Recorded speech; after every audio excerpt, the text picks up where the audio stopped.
Before you begin, remove the main service door, keyboard, drive service door, top cover, card reader board, and battery. Removal.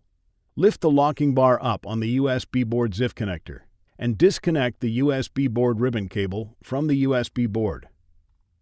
Insert a tool under the side of the USB board near the fan and, using minimal force, pry the USB board upwards until it detaches from its alignment pins and cutout.